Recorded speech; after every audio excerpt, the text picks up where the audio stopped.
รถแห่พร้อมแล้วจ้ามาชมบรรยากาศยามเช้ายามเช้างานบวช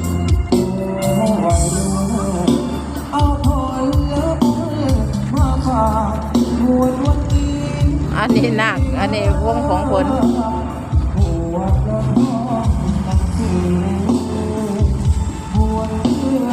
บรรยากาศยามเช้าที่วัดบางฉลงนอกจ้า